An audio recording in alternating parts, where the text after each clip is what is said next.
ಶ್ರೀ ಗುರು ಬಸವಲಿಂಗಾಯ ನಮಃ. ವಿಶ್ವಗುರು ಮಹಾತ್ಮ ಬಸವಣ್ಣನವರನ್ನ, ಸಕಲ ಶಿವಶರಣರನ್ನ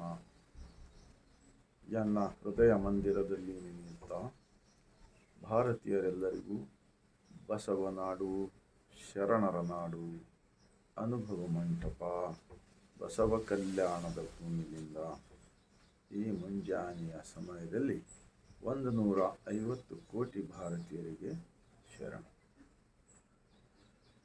ಒಂದು ಮಹಾತ್ಮ ಬಸವಣ್ಣನವರ ವಚನ, ನಿಜವಾಗಿರ್ತಕ್ಕಂಥ ದೇವನನ್ನು ತನ್ನ ದೇಹದಲ್ಲೇ ಅರಿತುಕೊಂಡು ಸ್ವಚ್ಛ ಮನಸ್ಸಿನಿಂದ ಸರ್ವ ಸಮಾನತೆಗಾಗಿ, ಸಕಲ ಜೀವಾತ್ಮರ ಲೇಸಿಗಾಗಿ ನಾವು ಈ ಭೂಮಿಯ ಮೇಲೆ ಉಳಿದಷ್ಟು ದಿವಸ ಬದುಕಬಹುದು. ಆ ಕಾರಣಕ್ಕಾಗಿ ಒಂದು ಮಹಾತ್ಮ ಬಸವಣ್ಣನವರ ವಚನ, ಕಲ್ಲಿನೊಳಗೆ ಹೊನ್ನುಂಟು, ಉದಕದೊಳಗೆ ಅಗ್ನಿ ಉಂಟು, ಹಾಲಿನೊಳಗೆ ತುಪ್ಪ ಉಂಟು, ಅಂತರ್ಯಾಮಿಯಲ್ಲಿ ಶಿವನಿರುವನು, ಇದೇನು ಕತ್ತಲೆ ಕಾಣಬಾರದು, तोरबल्ल गुरु सुलियनु कूडल संगम देव। भगवान की स्वरूप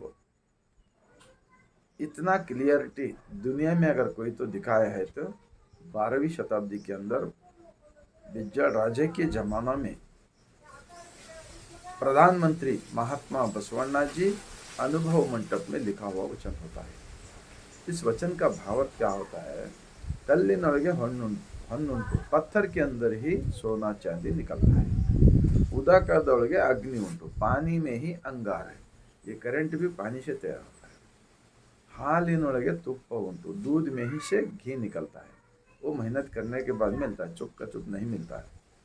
अंतर्यामी शिवनिर्वनु, सभी इंसानों को बनाकर सबके अंदर ही सृष्टि का मालिक है। इदेनु कत्तले काणबारो, कहाँ है नहीं दिख रहा बोलकर बाहर ढूंढने का कोशिश मत करो, कुछ नहीं मिलेगा। तोरबल्ल गुरु सुलियनु कूडल संगम देव, शरीर ही एक असली मंदिर है। इन पंच इंद्रियों से अंदर का मालिक सारी दुनिया को मालूम कर रहा है। इतना ये वचन का भाव होता है। इसलिए ಈಗ ಗದಗ ಜಿಲ್ಲೆ, ಕರ್ನಾಟಕ ರಾಜ್ಯದಲ್ಲಿ ಗದಗ ಜಿಲ್ಲೆಯಲ್ಲಿ ಬಸವಾದಿ ಶಿವಶರಣರ ಹಿಂದೂ ಸಮಾವೇಶ ಮಾಡಲು ಹೊರಟಿದ್ದಾರೆ.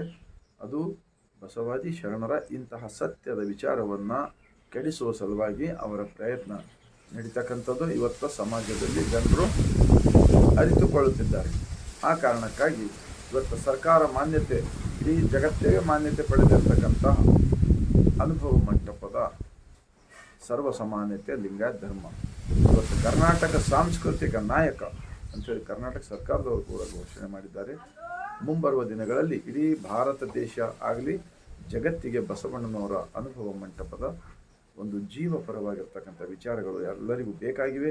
ಆ ಕಾರಣಕ್ಕಾಗಿ ಯಾರೇ ಆಗಲಿ ಬಸವಣ್ಣನವರ ಹೆಸರ ಮೇಲೆ ಅವರ ತತ್ವಕ್ಕೆ ಚ್ಯುತಿ ತರ್ತಕ್ಕಂಥದ್ದು, ಅವರ ತತ್ವ ಹಾಳು ಮಾಡ್ತಕ್ಕಂಥ ಪ್ರಯತ್ನಕ್ಕೆ ಸರ್ಕಾರದವರೇ ಮುಂದಾಗಿ ನಿಲ್ಲಿಸಬೇಕು. ಸಮಾಜದಲ್ಲಿರ್ತಕ್ಕಂಥ ಎಲ್ಲ ವರ್ಗದವರು ಕೂಡಿ ಕಟ್ಟಿದ ಧರ್ಮವಿರುವುದರಿಂದ ಅವತ್ತ ಶರಣರು ತ್ಯಾಗ ಬಲಿದಾನವನ್ನು ಮಾಡಿದ್ದಾರೆ. ಇಂತಹ ಮಹಾ ಕುತಂತ್ರವಾದಿಗಳ ಮೂಲಕ ವಚನ ಸಾಹಿತ್ಯವನ್ನು ಸುಟ್ಟಿದ್ದಾರೆ, ಶರಣರನ್ನು ಹತ್ಯೆ ಮಾಡಿದ್ದಾರೆ. ಮತ್ತು ಇನ್ನು ಮುಂದೆ ಇದು ಇವತ್ತು ಪ್ರಜಾಪ್ರಭುತ್ವ ಇದೆ, ದೇಶ ಸ್ವತಂತ್ರ ದೇಶವಿದೆ. ಇಂಥ ಸಂದರ್ಭದಲ್ಲಿ ಯಾವ ಯಾವ ಸಮುದಾಯದವರು ಕೂಡಿ ಕಟ್ಟಿದ ಇದೆಲ್ಲ ಆ ಎಲ್ಲ ಸಮುದಾಯದವರು ಆ ಬಸವಾದಿ ಶಿವಶರಣರ ಹಿಂದೂ ಸಮಾವೇಶ ಅಂತೇಳಿ ಮಾಡಲಿಕ್ಕೆ ಹೊರಟಿದ್ದಾರಲ್ಲ, ಅದಕ್ಕೆ ಧಿಕ್ಕರಿಸಬೇಕು. ಮತ್ತು ಬಸವಾದಿ ಶಿವಶರಣರ ಸ್ಥಾಪಿಸಿದ ಅನುಭವ ಮಂಟಪದ ಲಿಂಗಾಯತ ಧರ್ಮಕ್ಕೆ ನಾವೆಲ್ಲರೂ ರಕ್ಷಣೆ ಮಾಡೋಣ ಎಂದು ಹೇಳುತ್ತಾ, ಕೊನೆಯದಾಗಿ ಬಸವನಾಡಿನಿಂದ ಈ ಭಾರತೀಯರೆಲ್ಲರಿಗೂ ಶರಣ.